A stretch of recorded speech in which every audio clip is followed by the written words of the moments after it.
जय श्री कृष्ण। कुंभ राशि और कुंभ लग्न राहु के दो केंद्र में चल रहे हैं। दोनों एनर्जी नोट्स आपको बड़ा एक्टिव बना रहे हैं, स्ट्रांग बना रहे हैं और आपको इम्पोर्टेंट बना रहे हैं। अच्छा साइन है। अभी तक गुरु आपके मिथुन राशि में थे, 2 तारीख से बदले हैं तो ये कर्क राशि में आ गए, छठे स्थान में आ गए। छठे स्थान का गुरु सिक्स्थ हाउस की एक्टिविटीज को बढ़ा रहा है, डेट्स, डिसीज, एनिमीज को। अब भाई डेट्स का ध्यान रखना है। दूसरी बात एक्सपेंडिचर को बता रहा है, क्योंकि 12th लॉर्ड शनि आपके धन के भाव में है।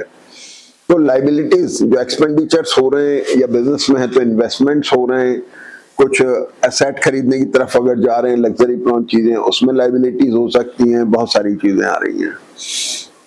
प्रोफेशनल पार्ट अनस्टेबल चल रहा है 29 मई के बाद से ही, जो 16 जून तक अनस्टेबल रहेगा। मंगल भरणी नक्षत्र में है और सूर्य यहाँ पर थोड़े स्ट्रेस में है। तो मैरिटल और बिजनेस रिलेशनशिप स्टेबल होने के बावजूद भी स्ट्रेसफुल है, क्योंकि मैरिटल रिलेशनशिप, स्पाउस की हेल्थ, इनको लेके hernia, appendix, stone, arthritis, sugar, इनका थोड़ा ध्यान रखें। और कमर से कंधे के बीच में एक प्रकार की जकड़न आप महसूस कर रहे होंगे, वो एसिडिक करेक्टर की वजह से है, उसका थोड़ा सा ध्यान रखें।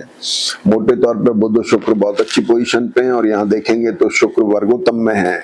शुक्र आपके योग कारक हैं और शुक्र वर्गोत्तम में है, बुध के साथ में है, पंचमेश के साथ में, अष्टमेश के साथ। लग्जरी प्रॉन चीजें ली जा रही हैं। बच्चों को लेकर के बड़े महत्वपूर्ण निर्णय लेने की स्थिति में आप हैं और अच्छे हो रही हैं। बच्चों की तरफ से भी अच्छी खबरें आ रही हैं, चाहे उनकी शादी ब्याह हो, चाहे नौकरी हो।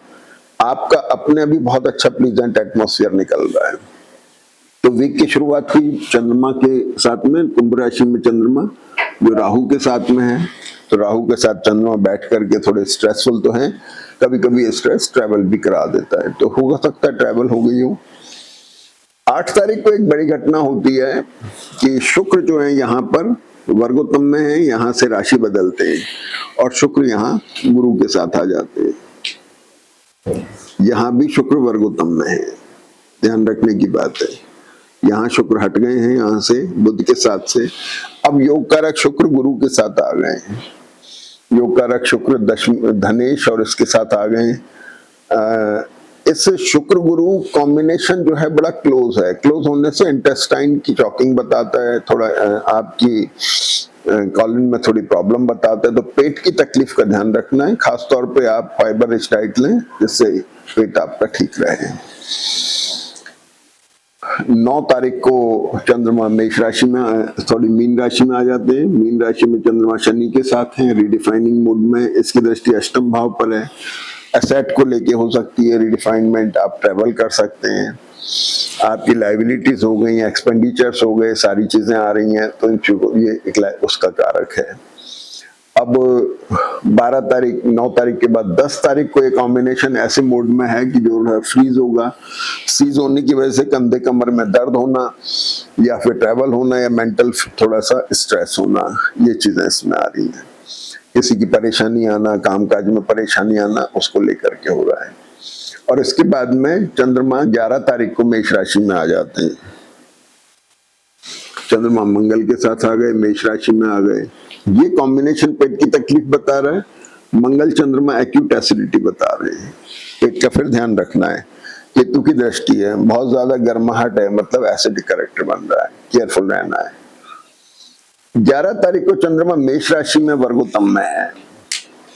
8-17 से 13-54 इंपॉर्टेंट मीटिंग्स, नई बिजनेस मीटिंग, टाई अप्स हो गए, नई ज्वाइनिंग हो गए, इन सबके लिए बहुत अच्छा वक्त है।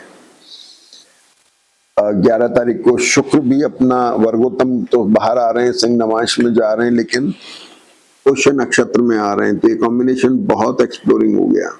गुरु और शुक्र का कॉम्बिनेशन बहुत एक्सप्लोरिंग हो गया।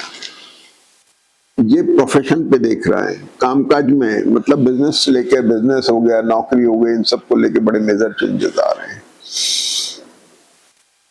आपके लग्न पर भी दृष्टि है, सिर में भारीपन होना, दर्द होना, ये चीजें हो सकती हैं थोड़ा सा इस कॉम्बिनेशन की वजह से। और ये 4th हाउस के ऊपर भी दृष्टि जो सूर्य का कारक हो गया, यानी अच्छे good marital business relationship develop होना, नौकरी में थोड़े परिवर्तन आना, अच्छे मायने में परिवर्तन आना। अगर आपकी जन्म पत्री अच्छे मूड में है तो निश्चित इसका अच्छा फायदा मिलेगा। इसके बाद में 12 तारीख को चंद्रमा भरणी नक्षत्र में है, तो मेष राशि में भरणी नक्षत्र का चंद्रमा थोड़ा सा अनस्टेबल व्हिमसिकल है, महत्वपूर्ण निर्णय लेने से बचें। 13 तारीख को चंद्रमा वृषभ राशि में आ जाते हैं। 13 तारीख को चंद्रमा जैसे वृषभ में आए, यहाँ पे शुक्र गुरु के साथ में जो एक्सप्लोरिंग कॉम्बिनेशन है इसके साथ एक्सचेंज में आ जाते हैं।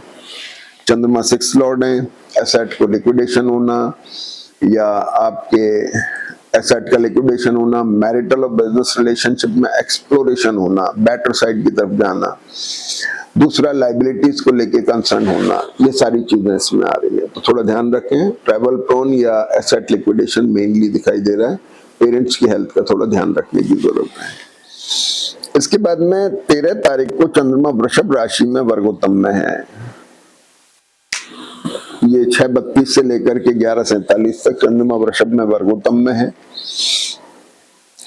और ये इसको भी आप काम में ले सकते हैं। अच्छा समय है, नई बिजनेस मीटिंग्स में, नई ज्वाइनिंग में, नए टाई अप्स में अच्छा वक्त है। और वीकेंड में बुध जो आपका है अष्टमेश, वो वृषभ नवांश में जा रहा है। ये पाचन को बताता है, तो पाचन में परेशानी होने की वजह से पेट की तकलीफ फिर बढ़ती दिखाई, तो इसलिए आपको पूरे वीक पेट की तकलीफ का ध्यान रखना है। उसकी वजह से दर्द होना, शरीर में सिर में भारीपन, दर्द, ये सब चीजें उससे रिलेटेड है। तो ज्यादा से ज्यादा फाइबर लें, फाइबर रिच डाइट लेने से आपको बहुत मदद मिलेगी। बाकी सब बहुत बढ़िया है, फायदा उठाइए। जय श्री कृष्ण।